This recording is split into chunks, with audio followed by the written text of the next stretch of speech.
Bom, vamos continuar falando sobre a adultização revelada pelo Felca nas redes sociais, assunto que tomou a pauta do Brasil, agora do Congresso, que vem sendo falado bastante aqui pelo Metrópolis.com. O Felca fez esse vídeo lá na semana passada, postou o vídeo na quinta-feira passada, um vídeo de 50 minutos, isso também chama atenção.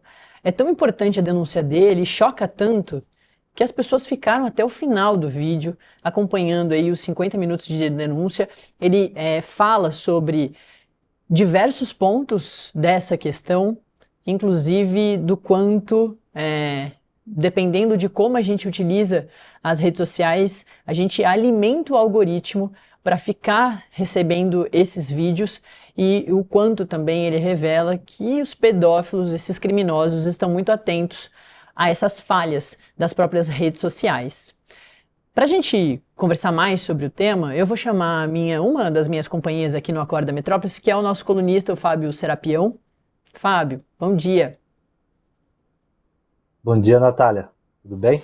Tudo certo. E também a promotora de justiça do Ministério Público do Rio Grande do Sul, a Michele Dunck Kufner, para explicar um pouquinho mais sobre essa questão. Michele, muito bom dia, obrigada, viu, pela presença. Bom dia, Natália, bom dia, Fábio, bom dia a todos os que nos assistem. É uma satisfação muito grande estar com vocês nessa manhã. Michele, eu conversei agora há pouco bastante com um psicanalista sobre essa questão. Aqui no Acorda Metrópolis a gente vai falar muito ao longo dessa semana sobre essa questão revelada pelo Felca, porque tem diversos pontos. Um ponto muito importante é sobre prevenção e principalmente sobre denúncia. O Felca faz ali uma denúncia nas redes sociais, fala bastante sobre o assunto, mas acho que é muito importante a gente falar para quem está nos acompanhando de como denunciar mesmo, registrar essas denúncias e esses crimes que são vistos já há bastante tempo nas redes sociais, mas é que o Felca fez essa revelação na semana passada. Bom dia de novo.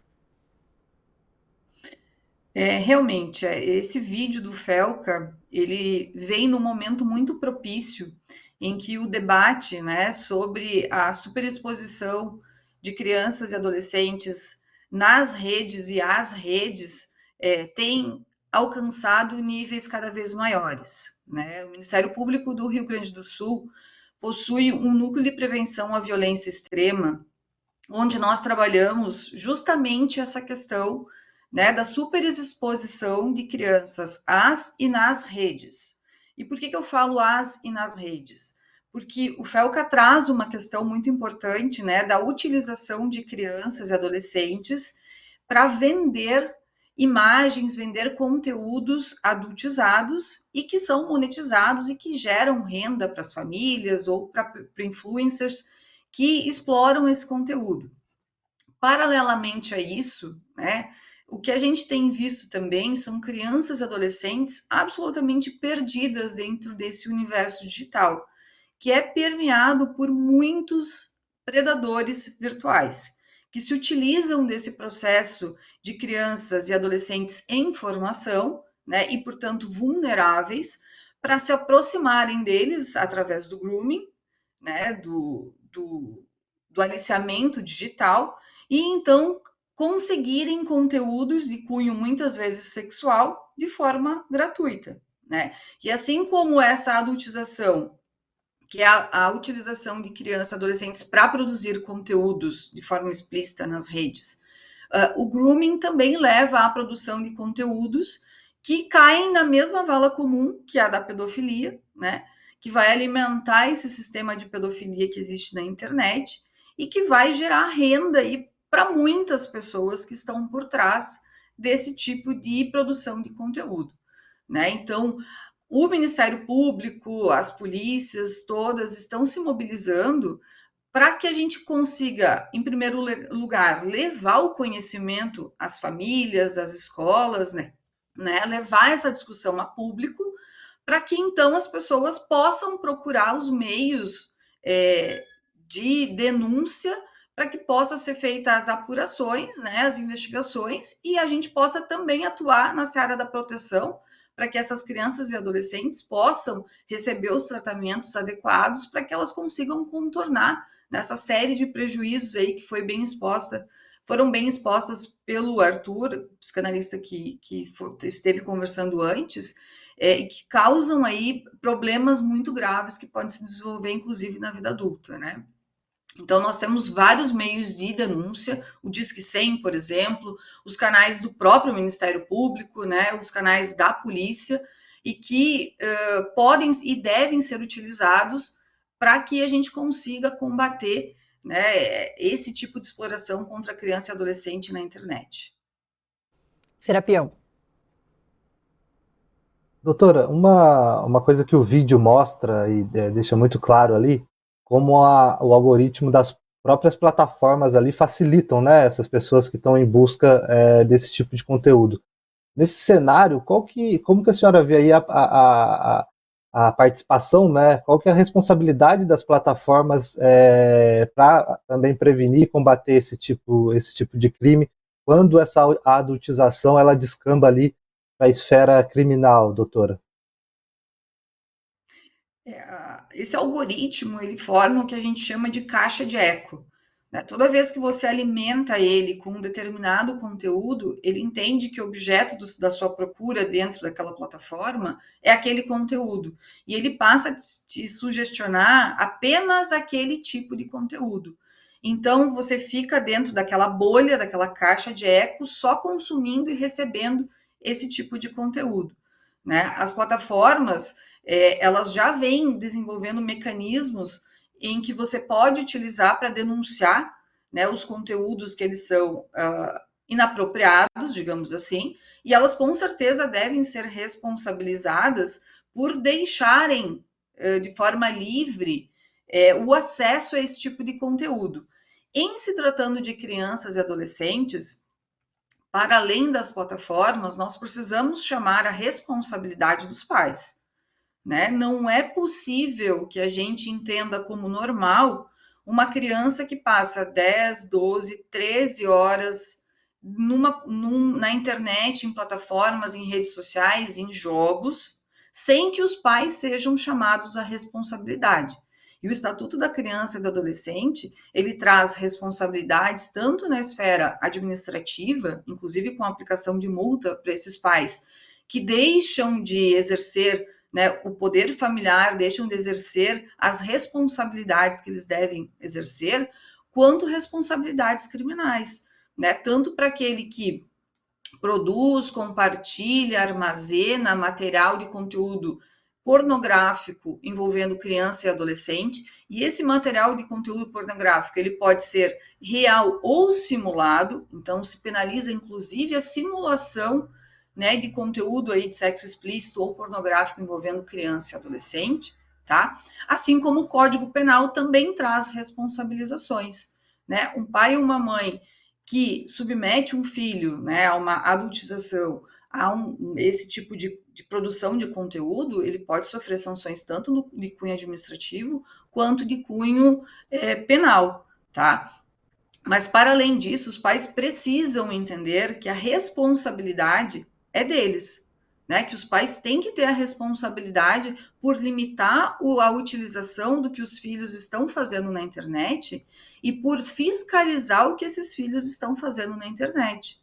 A Sociedade Brasileira de Pediatria, inclusive, tem ali orientado, né, o tempo máximo em que uma criança e um adolescente devem ficar. Então, para a gente ter uma ideia, o que se indica é que adolescentes até 17 anos, entre 11 e 17 anos, fiquem no máximo 3 horas na internet, incluindo nesse período o tempo em que ele se dedica a atividades educacionais. O que a gente sabe que hoje, infelizmente, é uma utopia, porque eles passam muito mais tempo, né? E eles têm se formado a personalidade deles com base no que eles consomem na internet, o que é muito perigoso, né? Então, para além da responsabilidade das próprias plataformas, né, nós precisamos também chamar a responsabilidade desses pais que entregam o celular, que facultam, que possibilitam que esses filhos fiquem consumindo por horas e horas e horas conteúdo irrestrito,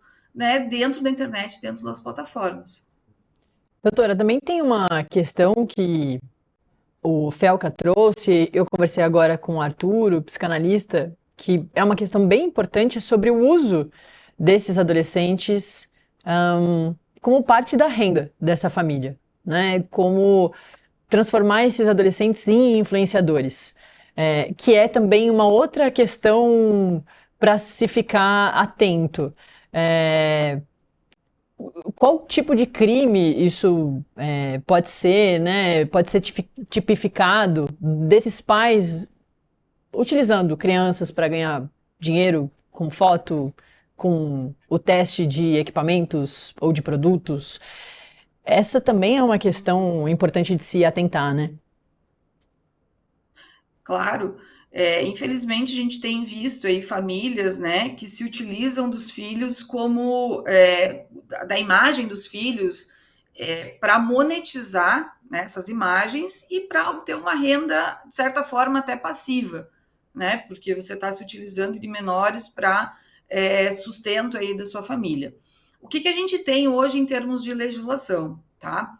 Nós temos no Código Penal um crime chamado de maus tratos, que é aquele crime em que você expõe a saúde do seu filho, né, da pessoa que está sob sua guarda, a algum tipo de risco.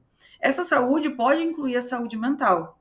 Então, o pai ou uma mãe que utiliza um filho para esse tipo de conteúdo, para conteúdo que não é adequado, para conteúdo que leva a um amadurecimento precoce e desnecessário desse filho, quer seja produzindo conteúdo de cunho sexual, quer seja utilizando ele para skincare, né? A gente está numa onda de skincare para criança que é um absurdo, né? Muito impulsionada por esse contágio social. A gente pode buscar a responsabilização criminal desse pai, dessa mãe, pelos maus tratos, né? Se a gente verificar uma conduta um pouco mais gravosa de um pai ou de uma mãe na produção de um conteúdo, se essa criança for, por exemplo, gravada em cenas de cunho sexual, beijando, com toques, a gente pode pensar, inclusive, né, em crimes sexuais, que o pai ou a mãe podem praticar ou ser coniventes, né, na prática desses crimes sexuais. Para além das pornografias, dos armazenamentos, das produções de vídeo, que são crimes que estão no Estatuto da Criança e Adolescente, que os pais também podem ser responsabilizados. Porque o ECA estabelece, dentre os tipos penais que ele estabelece, né, um deles é produzir, armazenar, divulgar, compartilhar vídeos, né, de sexo explícito ou pornográfico envolvendo crianças e adolescentes, e como já disse, essas cenas de sexo explícito ou pornográficos não precisam ser reais, elas podem ser simuladas. Então, um pai e uma mãe que produz esse tipo de conteúdo, divulga, compartilha, ele pode ser responsabilizado conforme esses crimes que estão previstos no Estatuto da Criança e do Adolescente, para além da responsabilidade administrativa, né? Porque a gente trabalha muito, quando se trabalha com infância e adolescência, em dois vieses. Um deles criminal, em que a gente busca, então, a responsabilização, a apuração de crimes que são praticados contra crianças e adolescentes, e o outro viés é o da proteção, em que a gente, então, vai olhar para aquela criança e para aquele adolescente e vai buscar dentro da rede de proteção que a gente tem, formas de contornar aquela violência que foi praticada contra a criança, para poder, então, dar o suporte psicológico, psiquiátrico, emocional, para aquela criança retomar, né, o ponto da onde foi interrompida, onde aquela violência foi praticada, e que ela possa, então, se recuperar e se desenvolver da melhor forma possível. Doutora, uma pergunta que eu gostaria de fazer para a senhora.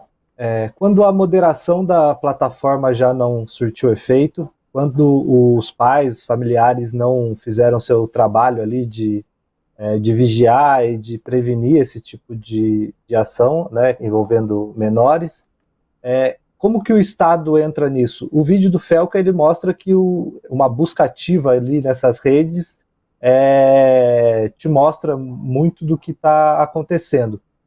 Por exemplo, o Ministério Público, ele tem algum trabalho nessa área de fiscalização mesmo, de percorrer essas redes, percorrer essas plataformas, tentar encontrar ali algum local, algum espaço que está cometendo esse tipo de crime. Como que é feito isso? Tem uma busca ativa ou isso depende mesmo de algum pai, algum familiar ou alguma pessoa denunciar ou algum influencer, como foi o caso do Felca?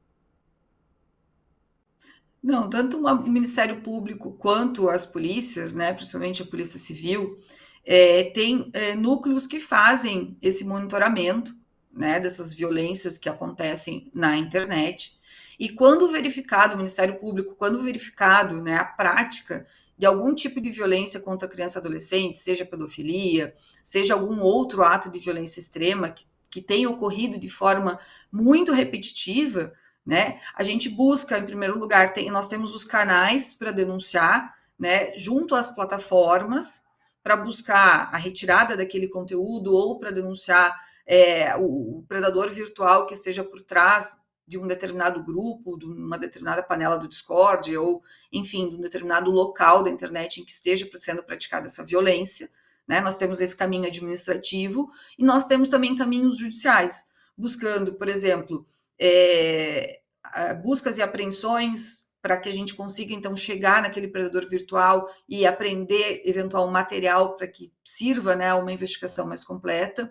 Nós podemos ajuizar ações para retirada desse conteúdo da internet, nós podemos ajuizar ações para preservar, inclusive, a criança e adolescente, tá?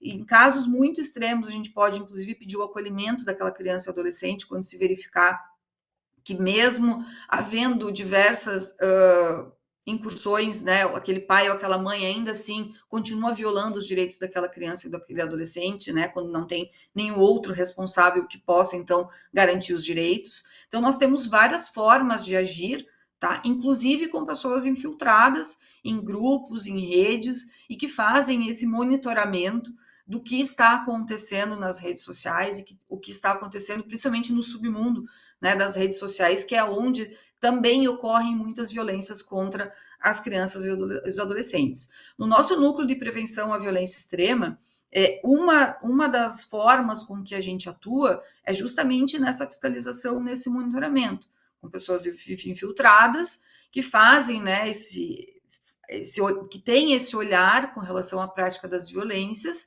né, e que nos trazem informações. Nós já chegamos, inclusive, a receber denúncias de vítimas, de adolescentes que estavam sendo vítimas de violências, né, e que demandaram a nossa atuação, e resultando, inclusive, na prisão de pedófilos ou pessoas que estavam abusando dessas adolescentes online. Então, a gente tem esses caminhos e faz, sim, né, essa fiscalização, com atuação tanto administrativa quanto judicial, quando necessário. Michele, a coluna do Fábio Serapião vem falando também bastante sobre essas questões e trazendo um outro ponto, além das redes sociais, mas também dos jogos, né? O quanto esse perigo também está no universo dos jogos. Acho que é importante da gente ressaltar, em uma das respostas você comentou por cima, né? Colocou os jogos também dentro dessa fiscalização que os pais devem fazer, mas acho que é bom da gente reforçar também, a gente falou bastante sobre redes sociais, mas esse perigo desses adolescentes, dessas crianças serem abordadas por esses criminosos neste universo dos jogos também é iminente, né? Exatamente. Os jogos, eles têm basicamente dois grandes problemas, né, que envolvem outros tantos problemas, tá? Um deles é que eles funcionam como porta de entrada para que os predadores virtuais se aproximem, então, de crianças e adolescentes, principalmente os jogos online, né? Esses predadores virtuais, eles se aproximam sempre de uma forma amigável da criança e do adolescente, eles começam a jogar junto com a criança e o adolescente, eles estabelecem uma relação de confiança, né? E posteriormente eles direcionam essa criança para uma outra plataforma, para o Discord, para o WhatsApp, para o Telegram, né? Onde eles iniciam então um outro tipo de conversa, né, que tende a migrar para algum tipo de violência, normalmente de cunho sexual, tá? Esse alistamento digital a gente chama de grooming, ele está muito, muito presente nesse ambiente de games, né? Porque normalmente o ambiente de game é um ambiente em que a criança ou o adolescente está desvigiado. Né? Os pais eles têm essa falsa sensação de que meu filho está dentro de casa, ele está apenas jogando e, portanto, ele está seguro. Quando, na verdade, o perigo é muito mais intenso ele estando dentro de casa, né, e à disposição à mercê desses predadores virtuais, do que se ele estivesse brincando com um amigo no play, se ele estivesse brincando, né, com um colega de escola ou alguma coisa do gênero. Então, dentro do grooming, esses predadores virtuais, eles se aproximam da criança e do adolescente, redirecionam eles, né? E passam, então, a buscar, né, uma primeira troca de cunho sexual. A partir do momento em que eles conseguem obter dessa criança ou desse adolescente uma imagem, um vídeo, ou qualquer material de conteúdo sexual, eles aprisionam essa criança ou esse adolescente e fazem com que essa criança cada vez mais produza, ou esse adolescente produza conteúdo de cunho sexual, sempre sob ameaças de que vai espalhar para os pais, vai espalhar para as mães, vai divulgar no grupo da família, né? Muitas vezes no primeiro contato com a criança e com o adolescente, eles já conseguem capturar, né, o WhatsApp da criança ou o Instagram, né, com mecanismos que eles utilizam para isso, e a partir daí eles têm, então, acesso à agenda da criança e do adolescente, então, aos grupos e tudo mais, e eles se utilizam desses grupos, né, dessas ameaças, para fazer com que a criança e o adolescente passe muito tempo com eles, em primeiro lugar, né, e produzindo conteúdos. E além de produzir conteúdos, eles passam a exigir comportamentos dessa criança e desse adolescente de forma muito ativa. Então, introdução de objetos, realização de automutilação em regiões, inclusive genitais, né? Eles exigem automutilação em braços, escrever o nome desse abusador, desse predador, tá? Então, tudo isso acontece a partir de um contato em game. Então, esse é um dos grandes perigos que a gente alerta sempre quando fala, né, do excesso de games e do deixar jogar sem nenhum tipo de fiscalização. E um segundo ponto, que também é muito importante, muito relevante, é que a exposição contínua de crianças e adolescentes a conteúdos de jogos violentos, ela vai levar a dessensibilização daquela criança e daquele adolescente à própria violência. Eles vão vão tornando natural, né, aquele conteúdo violento. E prova disso é que, na maioria dos massacres em escolas que a gente tem acompanhado pelo mundo, né, os vídeos que são divulgados, a gente verifica uma forma gamificada daquele autor do massacre agir. Então, ele, quando vai praticar o massacre, ele age como se ele estivesse dentro de um videogame. Ele reproduz aquilo que ele passou horas e horas e horas e horas e horas consumindo, justamente porque ele normalizou aquele conteúdo, sabe? Para aquele adolescente, para aquele jovem que pratica esse ato de violência extrema, que pratica um massacre, aquilo é um comportamento normal, porque justamente ele perdeu a sensibilização, né, do conteúdo de violência em razão do tempo que ele passou dedicado àquele conteúdo. E isso se aplica para tudo na internet. Uhum. Se você pegar uma criança que vai passar, um adolescente que vai passar horas e horas e horas consumindo pornografia, ele vai se dessensibilizar à pornografia. Se ele passar horas e horas e horas consumindo material de radicalização violenta, né, seja do Estado Islâmico, neonazista ou qualquer outro conteúdo de radicalização violenta, ele vai se dessensibilizar, tá? Então a gente alerta sempre aos jogos em razão desses dois grandes problemas e que às vezes os pais não entendem. Fora ainda, né, que todos os jogos eles têm um conteúdo ideológico subliminar, né? Quer seja de droga, quer seja de álcool, quer seja de pornografia, Então, existe ainda por trás dos jogos todo um contexto, um conteúdo subliminar que é passado para as crianças e os adolescentes e que os pais olham, mas não enxergam. Né? Tanto que hoje a gente, no Ministério Público do Rio Grande do Sul, tem 2 projetos, um deles é o Sinais, que trabalha essa questão da violência extrema nas escolas, e o outro que é o Enxerga os Sinais, que é um projeto de conscientização digital para os pais, onde a gente busca levar, então, aos pais esse tipo de conscientização, falando, né, sobre todos os perigos da internet, iniciando desde, né, da imaturidade das crianças e dos adolescentes para se autorregularem e para se autodeterminarem dentro do universo digital, passando pela questão dos algoritmos, explicando que todas as plataformas, elas geram renda, elas são monetizadas, né? Mesmo que elas sejam de acesso gratuito para a gente, em algum momento elas geram renda para alguém. Então, existe um interesse dessas pessoas em fazerem com que se fique o maior tempo possível ou jogando ou acessando aquela plataforma, né? E a gente entra, então, nesse universo da radicalização, entra nesse universo dos perigos digitais, dos predadores digitais, né? E, por fim, fala, então, da necessidade do controle parental para os pais, né? E da limitação do acesso ao conteúdo e tempo de internet para os filhos, tá? E, às vezes, a porta de entrada para todo esse universo digital são os jogos, os games, que às vezes parecem inofensivos, mas que não são. Né? Até mesmo o Mario, por exemplo, é um jogo que tem um conteúdo subliminar que a gente aponta e aborda para que os pais entendam que não existe nenhum tipo de jogo hoje que seja inocente. Para terem uma ideia, os jogos que são mais utilizados hoje como porta de entrada para os predadores virtuais acessarem crianças são o Roblox e o Minecraft. Jogos que aparentemente são inofensivos. Serapião?